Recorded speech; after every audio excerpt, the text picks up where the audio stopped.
पक्षांपासून ते राजकारणापर्यंत प्रत्येक घडामोडीवर बारीक नजर ठेवणारा तुमचा हक्काचा लोकल न्यूज प्लॅटफॉर्म ठाणे दर्पण, ठाण्याचं खरं प्रतिबिंब।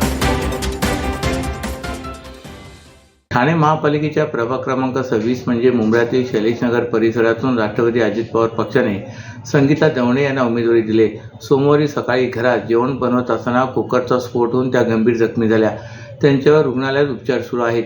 त्यामुळे आज त्या रुग्णवाहिकेतून उमेदवारी अर्ज भरण्यासाठी पालिकेच्या प्रभाग समितीत आल्या होत्या। ठाणे महापालिका क्षेत्रातील कळवा मुंब्रा परिसरात राष्ट्रवादी पक्षाची मोठी ताकद आहे। राष्ट्रवादीतील फुटीनंतर आमदार जितन नावाड यांनी शरद पवार यांची तर नजीम मुल्ला आणि आनंद परांजपे यांनी अजित पवार यांची साथ दिली। विधानसभेला या दोन्ही गटांमध्ये येथे लढत झाली होती, त्यात आव्हाड हे विजयी झाले होते। आता ठाणे महापालिका निवडणुकीत ही दोन्ही गटांमध्ये लढत रंगणार असल्याचे चित्र असून दोन्ही गटाकडून गेल्या काही महिन्यांपासून उमेदवारांची चाचपणी करण्यात येत होती।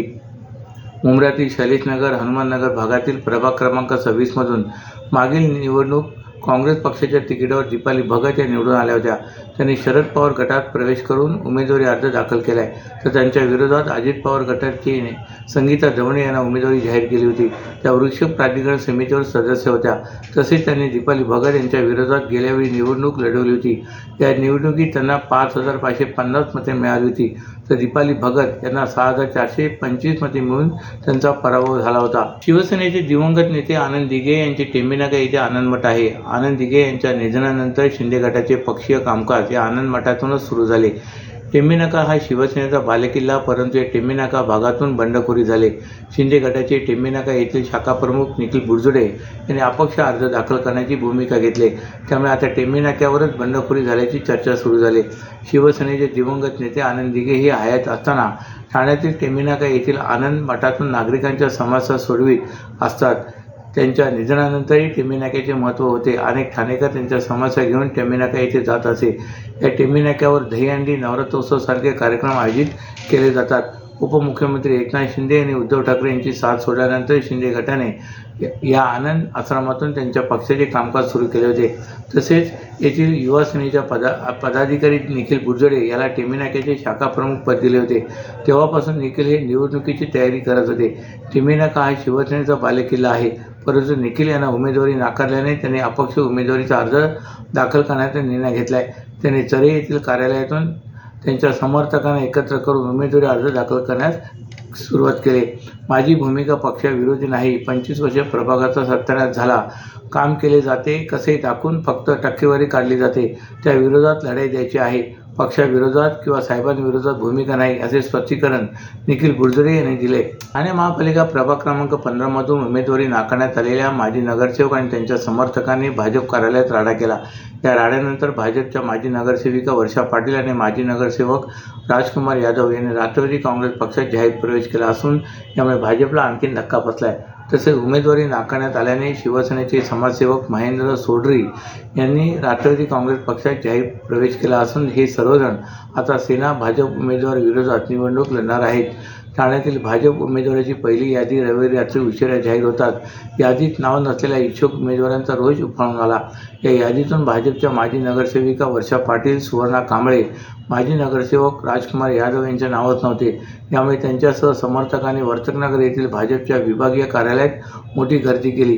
काही वेळातच ही गर्दी आक्रमक बनली असून घोषणाबाजी करत कार्यालयात तोडफोड करण्यात आली।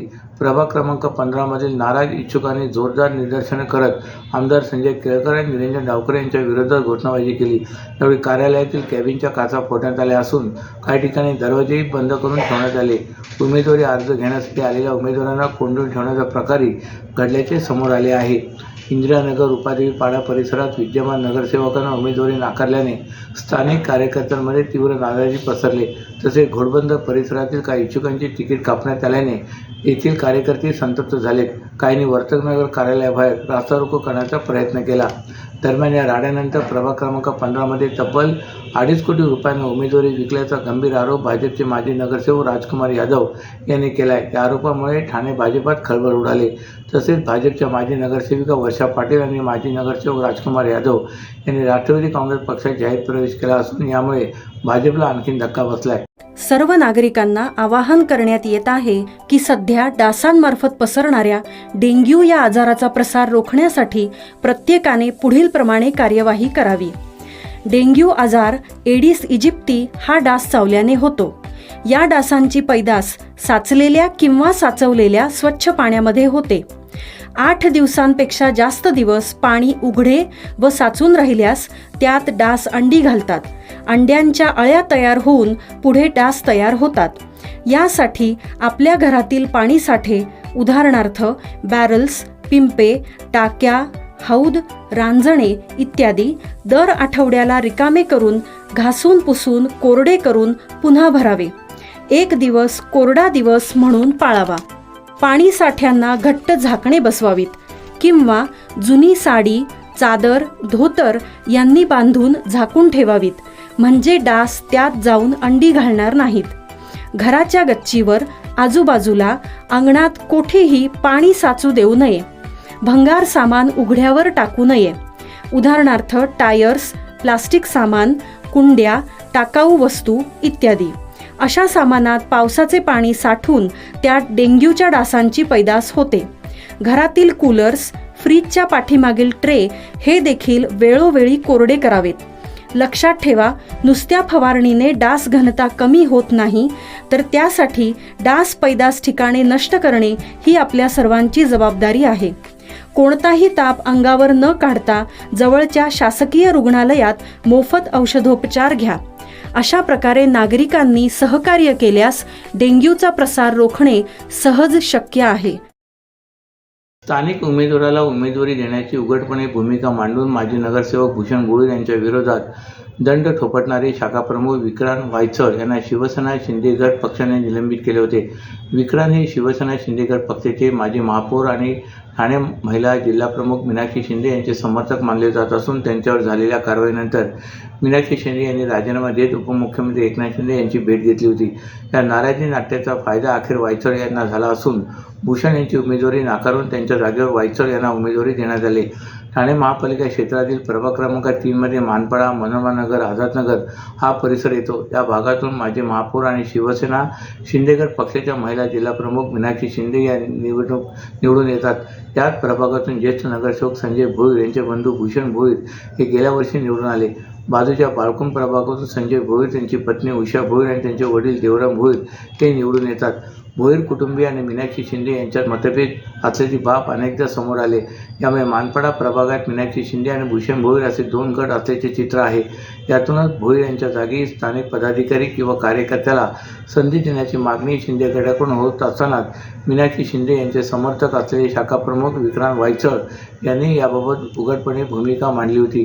यानंतर पक्षविरोधी कार्य केल्याचा ठपका ठेवत शिवसेना शिंदे गट पक्षाचे सचिव संजय मोरे यांनी वायचळ यांना शाखाप्रमुख पदावरून निलंबित केले. या कारवाईनंतर लगेचच मीनाक्षी शिंदे यांनी उपमुख्यमंत्री एकनाथ शिंदे यांना पत्र पाठवून त्यात आपल्या पदाचा राजीनामा दिला होता. यानंतर त्यांनी शिंदे यांची भेट घेऊन त्यांच्याशी याबाबत चर्चा केली. त्यांच्यात नेमकी काय चर्चा झाली याचा तपशील जाहीर झाला नाही. मात्र या भेटीनंतर मीनाक्षी शिंदे या पुन्हा पक्षाच्या कामात सक्रिय झाल्या. दरम्यान या नाराजी नाट्याचा फायदा अखेर वायचळ यांना झाला असून भूषण भोईर यांची उमेदवारी नाकारून त्यांच्या जागेवर वायचळ यांना उमेदवारी देण्यात आली. ठाणे आणि कल्याण या जुन्या शहरांना आजही दाटीवाटीची वस्ती आहे. या शहराच्या भोवती वाढलेली नवीन शहरे पूर्णपणे ठराविक स्थानकावरच अवलंबून आहेत. या कोंडीतून मुक्तता मिळावी याकरिता अजूनही ठोस नियोजनाची आवश्यकता ठाणे वाहतूक शाखेचे पोलीस उपायुक्त पंकज सिरसाट यांनी व्यक्त केले.